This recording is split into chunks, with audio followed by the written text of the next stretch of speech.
Rosa Parks, the mother of the civil rights movement. Imagine being so tired after a long day of work that you just want to sit down on the bus. But then someone tells you that you must give up your seat because of the color of your skin. What would you do?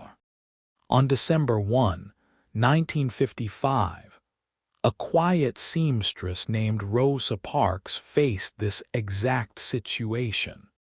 Her simple act of saying no changed American history forever. Rosa Parks refused to give up her bus seat to a white passenger in Montgomery, Alabama. This single act of courage sparked the Montgomery Bus Boycott, which lasted 381 days and became one of the most important events in the American civil rights movement. Rosa Parks showed the world that one person's brave decision can inspire millions of others to fight for justice and equality.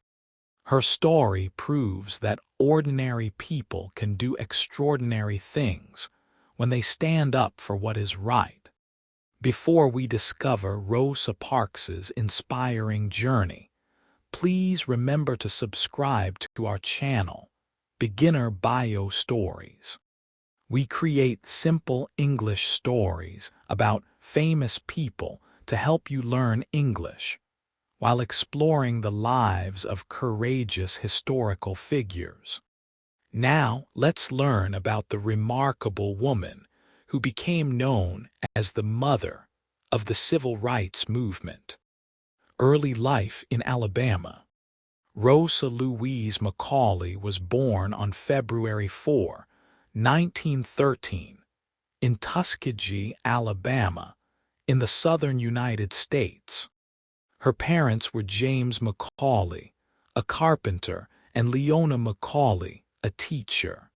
Rosa was born during a time when life was very difficult for African American people in the South. Laws called Jim Crow laws kept black and white people separated in almost every part of daily life. When Rosa was just 2 years old, her parents separated, and her mother took Rosa and her younger brother Sylvester to live with their grandparents in Pine Level, Alabama. Rosa's grandparents, Rose and Sylvester Edwards, had been born into slavery but were freed after the Civil War. They owned a small farm where they grew their own food and raised animals. This farm became Rosa's childhood home. Life on the farm taught Rosa important values about hard work, independence, and dignity. Her grandparents told her stories about slavery and the struggles that African American people had faced throughout history. These stories helped Rosa understand that the unfair treatment she saw around her was not something new, but part of a long history of injustice that needed to be changed. Rosa's mother, Leona, was determined that her children would get a good education despite the obstacles they faced. In the rural South, schools for black children were often poor and had few resources. Many black children had to work on farms instead of going to school. But Leona made sure that Rosa attended the local one-room schoolhouse, where students of all ages learned together. The schoolhouse was very different from schools for white children. It had no windows, no desks, and no proper books. Students sat on wooden benches and shared whatever materials they could find. The school was only open for 5 months of the year because black children were expected to work in the field during planting and harvest seasons. Despite these challenges, Rosa was a good student who loved to read and learn. When Rosa was 11 years old, her mother sent her to Montgomery, Alabama, to attend a private school for black girls called the Montgomery Industrial School for Girls. This school was run by white Northern teachers who believed that black children deserved the same quality education as white children. The school was sometimes called Miss White's School, after one of its founders, Alice White. At Miss White's school, Rosa received a much better education than she could have gotten in the rural schools near her grandparents' farm. She learned reading, writing, mathematics, and practical skills like sewing and cooking. The teachers at the school also taught the students about their rights as human beings and encouraged them to believe in themselves and their abilities. However, attending the school was not easy for Rosa. She had to walk past the white high school every day, where white students would sometimes throw things at her and call her names. The white students rode buses to school, but Rosa had to walk because buses were not available for black students. These daily experiences of unfair treatment made Rosa angry, but they also made her determined to fight for change. Growing up under Jim Crow, as Rosa grew older, she became more aware of the harsh realities of life in the segregated South. Jim Crow laws touched every aspect of daily life for African American people. Black people had to use separate bathrooms, drink from separate water fountains, and eat at separate restaurants. They could not attend the same schools, hospitals, or churches as white people. Even cemeteries were segregated, so black and white people could not be buried in the same places. The segregation laws were designed to make black people feel inferior and to keep them from having the same opportunities as white people. Black people were forced to sit in the back sections of buses and movie theaters. They had to step off sidewalks when white people approached.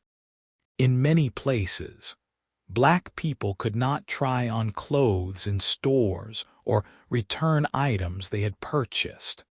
These laws were enforced not just by police, but by ordinary white citizens who felt they had the right to tell black people what they could and could not do. Black people who violated segregation laws or who were seen as not knowing their place could face violence, arrest, or even death. The threat of violence was always present, and it was used to keep black people from challenging the unfair system. Rosa experienced this discrimination personally throughout her childhood and teenage years. When she was 16, she had to leave Miss White's school to care for her sick grandmother and later her mother. She found work as a seamstress, but the jobs available to black women paid very little and offered no benefits or job security. Rosa worked in white people's homes, cleaning and cooking, where she was often treated poorly and paid unfairly. Despite these challenges, Rosa's family taught her to maintain her dignity and self-respect. Her grandparents and mother showed her that being black did not make her less valuable as a person. They taught her to be proud of her heritage and to never accept that she was inferior to anyone because of her race. These lessons would prove to be very important in Rosa's later life. In 1932, When Rosa was 19 years old, she married Raymond Parks, a barber who was 10 years older than her. Raymond was an active member of the National Association for the Advancement of Colored People, NAACP, an organization that worked to secure equal rights for African American people. Raymond was one of the first activists Rosa had ever met, and he introduced her to the ideas and strategies of the civil rights movement. Raymond encouraged Rosa to finish her high school education, which she did in 1933. This was a significant achievement because very few African American women in Alabama had high school diplomas at that time. Rosa's education would later help her become an effective activist and leader in the civil rights movement. Raymond and Rosa settled in Montgomery, Alabama, where they both worked and tried to build a good life, despite the limitations placed on them by segregation. Montgomery was a typical Southern city where Jim Crow laws were strictly enforced. The city's bus system was particularly humiliating for African American passengers, who made up about 75% of all bus riders, but were treated as second-class customers. The Montgomery bus system. The bus system in Montgomery was a daily reminder of the inequality that African American people faced in the segregated South. Although black people made up most of the bus passengers, they were treated unfairly and disrespectfully by the bus system and its drivers. The buses had a complex set of rules designed to humiliate black passengers and reinforce white supremacy. The front section of each bus was reserved for white passengers only. Black passengers had to sit in the back section, which was often crowded and uncomfortable. The middle section of the bus could be used by black passengers, but only if no white passengers needed those seats. If white passengers got on a crowded bus, black passengers in the middle section had to give up their seats, even if they had been sitting there first. Black passengers also faced additional humiliations when riding the bus. They had to pay their fare at the front of the bus, then get off and walk to the back door to board. Sometimes bus drivers would drive away before black passengers could get back on, even though they had already paid. Bus drivers, who were all white, often called black passengers names and treated them rudely. Many bus drivers carried guns and felt they had the authority to enforce segregation laws and their own personal prejudices. Some drivers would make black passengers give up their seats even when the white section was not full, just to assert their power. Black passengers had no recourse when they were treated unfairly, because the city government and police supported the segregation system. For Rosa Parks, riding the bus to work each day was a constant source of stress and humiliation. As a seamstress at Montgomery Fair department store, Rosa had to take the bus to get to work because she and Raymond could not afford a car. Every bus ride reminded her of her second-class status in American society. Rosa had several unpleasant encounters with bus drivers over the years. In 1943, she boarded a bus and paid her fare at the front.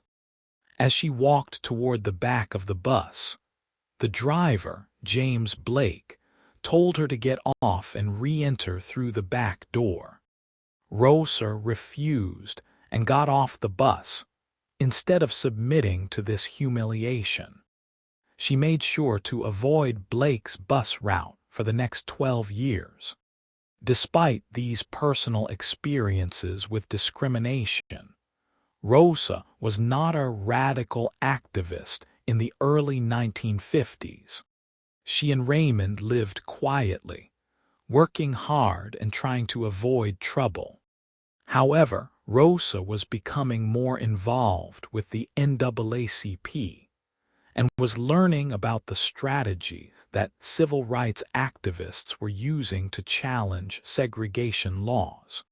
In 1943, Rosa became one of the first women to join the Montgomery chapter of the NAACP.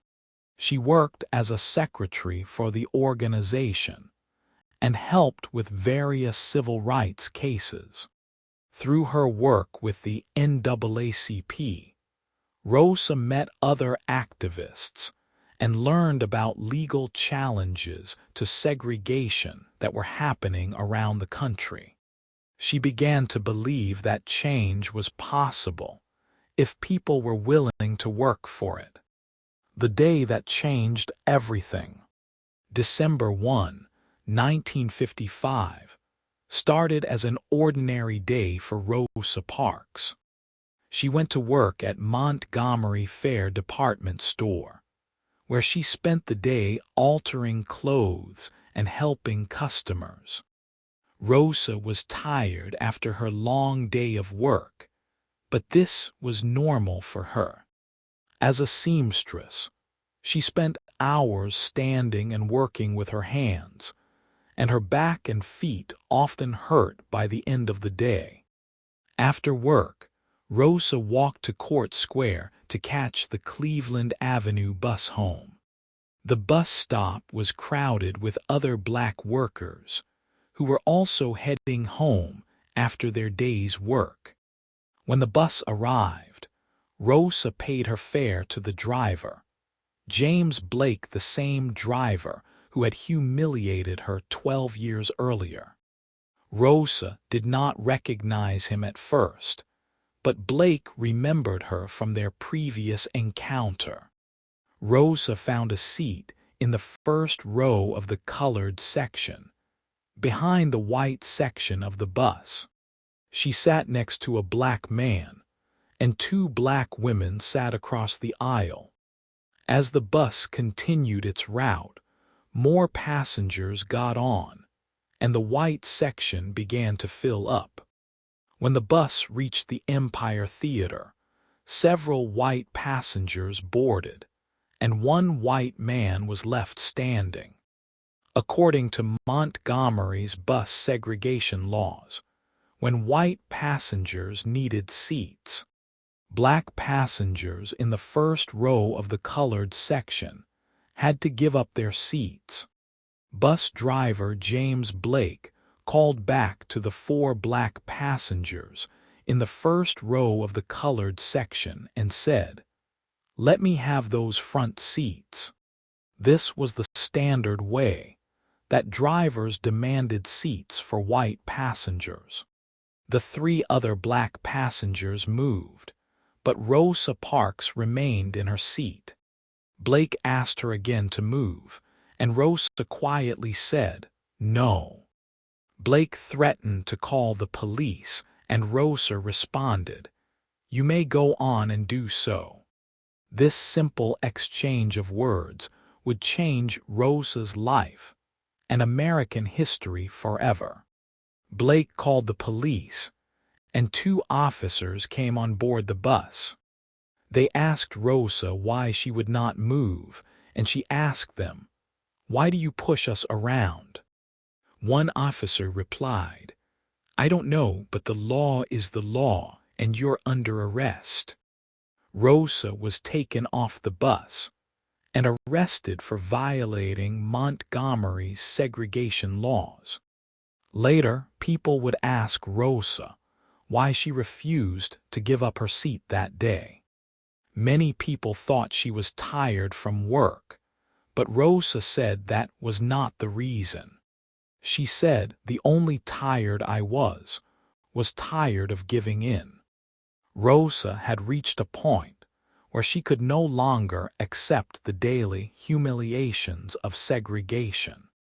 Her refusal was not planned, but it came from a deep sense that the time had come to take a stand. Rosa's arrest sparked something that had been building in the African American community of Montgomery for years. People were tired of being treated as second-class citizens, and Rosa's quiet dignity in the face of injustice inspired them to take action. Her arrest became the catalyst for one of the most important civil rights protests in American history. The Montgomery Bus Boycott begins. News of Rosa Parks's arrest spread quickly through Montgomery's African American community. Joanne Robinson, a professor at Alabama State College and leader of the Women's Political Council, had been waiting for the right moment to organize a bus boycott. Rosa's arrest provided that moment. Robinson and other activists worked through the night to organize a one-day boycott of Montgomery's buses for Monday, December 5, 1955. The Women's Political Council printed and distributed thousands of flyers announcing the boycott. The flyers read, "Don't ride the bus to work, to town, to school, or any place Monday, December 5. If you work, take a cab, or share a ride, or walk." The flyers were distributed to black neighborhoods, churches, and businesses throughout the city. On Monday morning, Rosa appeared in court for her trial. She was found guilty of violating segregation laws and fined $10 plus court costs. Rosa's lawyer filed an appeal, which meant that the case would continue through the court system. Meanwhile, the one-day bus boycott was incredibly successful. Almost no African American people rode the buses that day. The success of the one-day boycott showed the power of the African American community when it acted together. That evening, community leaders met at Holt Street Baptist Church to decide whether to continue the boycott. The church was packed with more than 5,000 people, and thousands more stood outside listening to the speeches.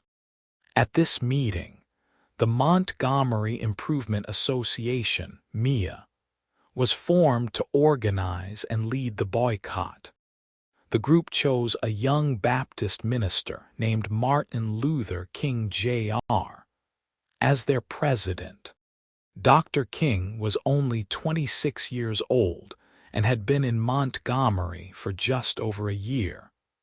But he was already known as a powerful speaker and thoughtful leader. Dr. King gave a speech that night that inspired the community to continue the boycott until the bus system changed its discriminatory practices. He said, "We are here this evening to say to those who have mistreated us so long that we are tired. Tired of being segregated and humiliated. Tired of being kicked about by the brutal feet of oppression." The Montgomery Improvement Association made 3 demands: courteous treatment by bus drivers, hiring of black bus drivers, and a first-come, first-served seating policy, with blacks seating from the back and whites from the front. These demands were moderate compared to complete integration, But the city and bus company refused to negotiate. The boycott continued day after day, week after week. African American people in Montgomery found other ways to get to work and school. They organized carpools, walked long distances, and helped each other with transportation. The boycott required tremendous sacrifice from the entire black community, but people were willing to make these sacrifices for the cause of justice. Rosa Parks became a symbol of the boycott, but she also faced personal hardships because of her actions. She lost her job at the department store and had difficulty finding new work. She and Raymond received death threats and had to be careful about their safety. Despite these challenges, Rosa remained committed to the cause and continued to participate in civil rights activities. The boycott continues. The Montgomery Bus Boycott was supposed to last for 1 day, but it continued for 381 days. During this time, the African American community of Montgomery showed incredible unity and determination. People walked miles to work each day, organized sophisticated carpool systems, and supported each other through the hardships of the boycott. The boycott was not easy for anyone involved. Many people lost their jobs because they were late to work or could not get to work at all. Domestic workers who cleaned houses for white families had to walk long distances or find other ways to reach their jobs. Students had to walk to school, sometimes for several miles each day.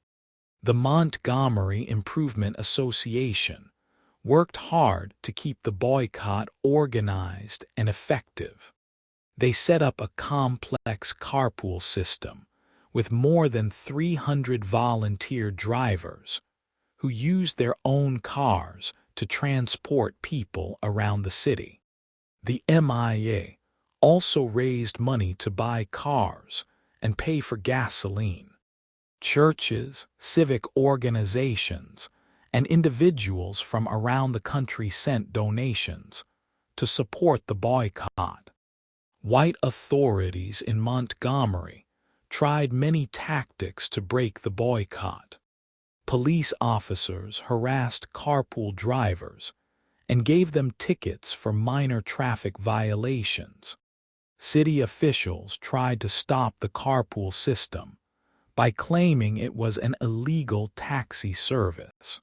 Some white people used violence and intimidation to try to force black people back onto the buses. The homes of several civil rights leaders were bombed, including the home of Martin Luther King Jr. and the home of E.D. Nixon, who had helped organize the boycott. Rosa Parks and her husband also received constant death threats. Despite this violence and intimidation, the African American community remained united in their commitment to the boycott. The economic impact of the boycott was severe for the Montgomery bus system. Since African American people made up about 75% of bus passengers, the buses were nearly empty during the boycott. The bus company was losing money every day, and downtown businesses also suffered because many of their customers could not easily get to the shopping district. As the boycott continued, it began to attract national and international attention. Newspapers and television stations from around the world sent reporters to cover the story. The images of African American people walking to work with dignity and determination inspired people everywhere and brought international pressure on Montgomery to end segregation. The boycott also inspired similar protests in other southern cities. African American communities in Tallahassee, Florida, and other cities organized their own bus boycotts. The Montgomery protest had become part of a larger movement for civil rights that was spreading across the South. Throughout the boycott, Rosa Parks remained involved in civil rights activities, even though she faced personal hardships. She traveled to other cities to speak about the boycott and raise money for the cause. Her quiet dignity and courage made her a powerful symbol of the civil rights movement. Legal victory and national recognition. While the Montgomery bus boycott continued on the streets, civil rights lawyers were fighting the battle in the courts. They filed a lawsuit challenging the constitutionality of bus segregation laws. The case, called Browder v. Gale, argued that segregated buses violated the Equal Protection Clause of the 14th Amendment to the U.S. Constitution. The legal strategy was based on the 1954 Supreme Court decision in Brown v. Board of Education, which had declared that separate but equal facilities in public education were unconstitutional. Civil rights lawyers argued that the same principle should apply to public transportation.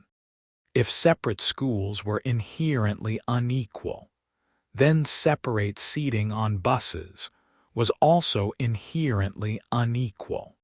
The case worked its way through the federal court system while the boycott continued. On June 5, 1956, a federal district court ruled that bus segregation laws were unconstitutional. The city of Montgomery appealed this decision to the U.S. Supreme Court, but on November 13, 1956, the Supreme Court upheld the lower court's ruling. The Supreme Court decision meant that segregated buses were illegal throughout the United States. This was a complete victory for the civil rights movement and vindicated the sacrifices that the African American community of Montgomery had made during the 381-day boycott.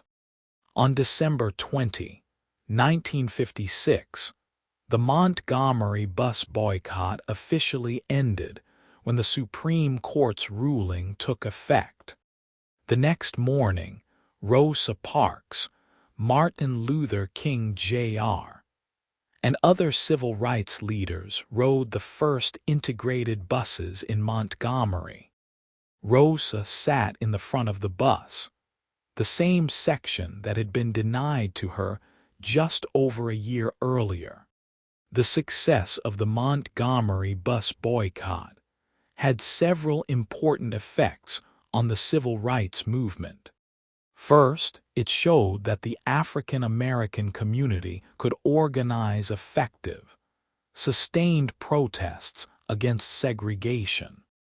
Second, it demonstrated the power of nonviolent resistance as a strategy for social change. Third, it launched Martin Luther King Jr. to national prominence as a civil rights leader. The boycott also showed that ordinary people could create extraordinary change when they worked together for a common cause. Rosa Parks, a quiet seamstress, had sparked a movement that involved tens of thousands of people and attracted international attention. Her simple act of refusing to give up her bus seat had helped to change American law and society. Rosa Parks became known around the world as the mother of the civil rights movement. She received numerous awards and honors for her role in starting the Montgomery Bus Boycott. However, she always emphasized that the success of the boycott was due to the efforts of the entire African American community in Montgomery, not just her individual actions. The Montgomery Bus Boycott was just the beginning of the modern civil rights movement. Over the next decade, similar protests and legal challenges would end segregation in schools, restaurants, hotels, and other public facilities throughout the South. The movement that Rosa Parks helped to start would ultimately lead to the passage of the Civil Rights Act of 1964 and the Voting Rights Act of 1965. Life after Montgomery. After the success of the Montgomery Bus Boycott, Rosa Parks found that her life had changed dramatically. She had become a national symbol of the civil rights movement. But this fame came with both opportunities and challenges. Rosa and her husband Raymond continued to face threats and harassment from people who opposed civil rights. They had difficulty finding work in Montgomery because many employers were afraid to hire them. In 1957, Rosa and Raymond decided to move to Detroit, Michigan, where Rosa's brother lived. They hoped to find better job opportunities and escape some of the harassment they faced in the South. However, even in the North, Rosa found that her fame made it difficult to find steady employment. Many employers were reluctant to hire someone who was so closely associated with the civil rights movement. Rosa eventually found work as a seamstress in Detroit, but the pay was low and the work was not steady. She also worked as a hostess at an inn and took other jobs to make ends meet. Despite her important role in American history, Rosa struggled financially for many years. This showed that even heroes of the civil rights movement faced real-world challenges in their daily lives. In 1965, Rosa began working for Congressman John Conyers, Jr., a civil rights supporter who represented Detroit in the U.S. House of Representatives. Rosa worked in Conyers' office for 23 years, helping constituents with their problems and supporting various civil rights causes. This job gave Rosa financial security and allowed her to continue her civil rights work. Throughout the 1960s and 1970s, Rosa remained active in the civil rights movement. She participated in the March on Washington for Jobs and Freedom in 1963, where Martin Luther King, Jr. gave his famous "I Have a Dream" speech. She also supported other civil rights organizations and causes, including the fight for voting rights and fair housing. Rosa was particularly interested in helping young people understand the history of the civil rights movement and the importance of continuing the fight for equality. She spoke at schools and universities around the country, sharing her experiences and encouraging young people to get involved in social justice causes. In 1977, Rosa's husband Raymond died after a long illness. 2 years later, her mother also passed away. These personal losses were difficult for Rosa, but she continued her civil rights work and public speaking. She established the Rosa and Raymond Parks Institute for Self-Development in 1987 to provide educational opportunities for young people. The institute organized programs that taught young people about civil rights history and encouraged them to become leaders in their communities. Rosa believed that education was the key to creating a more just and equal society. She wanted to make sure that future generations would understand the struggles of the civil rights movement and continue working for justice. As Rosa grew older, she received increasing recognition for her contributions to American history and civil rights. She was awarded the Presidential Medal of Freedom in 1996 and the Congressional Gold Medal in 1999. These were some of the highest honors that the United States government could give to a civilian. The legacy of Rosa Parks. Rosa Parks died on October 24, 2005, at the age of 92. Her death marked the end of a life that had spanned nearly a century of American history. From the height of segregation to the election of the first African-American president, Rosa's funeral was attended by thousands of people, including former President Bill Clinton and many other prominent leaders. After her death, Rosa Parks became the first woman to lie in honor in the U.S. Capitol Rotunda. This rare honor showed the important place that Rosa held in American history. Thousands of people came to pay their respects to the woman who had helped to change their country for the better. Rosa Parks's legacy extends far beyond her famous refusal to give up her bus seat. Her life demonstrates the power of individual courage to inspire massive social change. Rosa showed that one person's act of dignity and defiance could spark a movement that would transform society. The Montgomery Bus Boycott that Rosa's actions inspired became a model for nonviolent protest that was used throughout the civil rights movement. The strategies and tactics developed during the boycott were later used in sit-ins, freedom rides, and other civil rights protests. Rosa's example showed that ordinary people could challenge unjust laws and win. Rosa Parks also demonstrated the importance of preparation and organization in creating social change.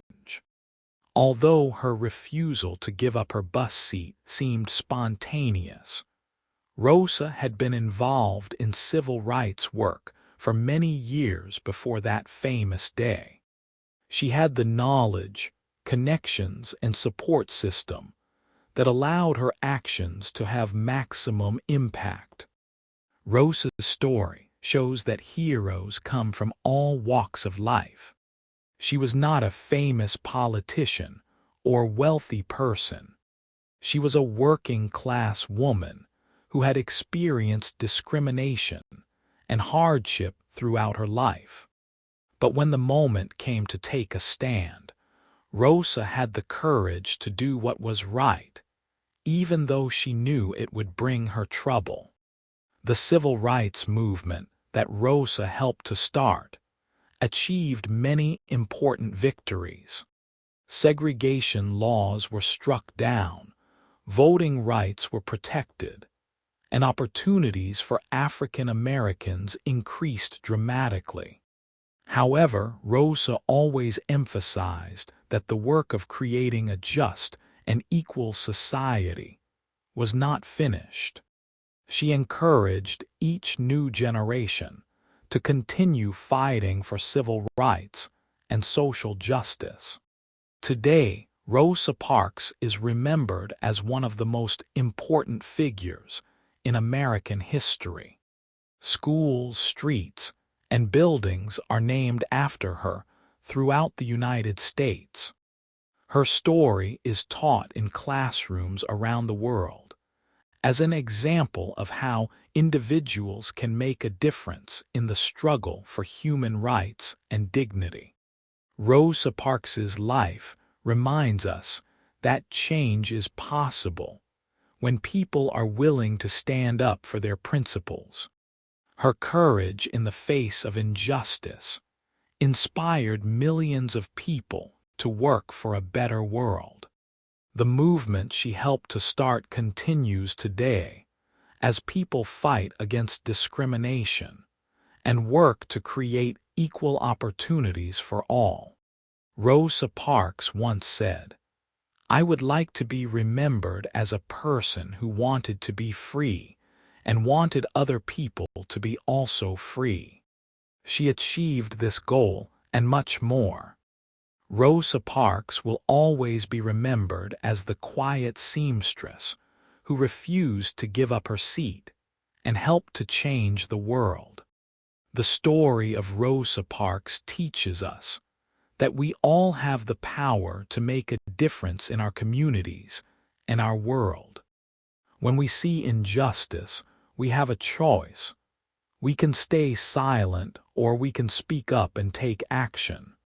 Rosa Parks chose to take action, and her courage changed the course of American history. Rosa Parks's legacy continues to inspire people around the world who are fighting for justice and equality. Her example shows us that even the smallest acts of courage can have enormous consequences. When we stand up for what is right, we never know how far our actions might reach or how many lives we might touch. Thank you for joining us on this journey through the inspiring life of Rosa Parks.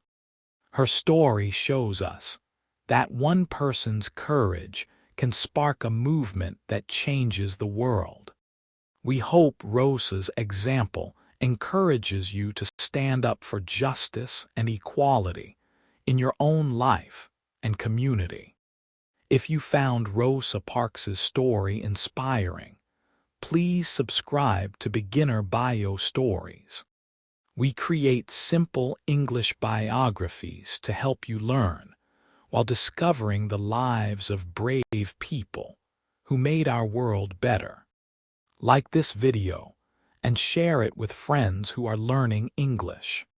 Thank you for learning with us, and we will see you in our next biographical adventure.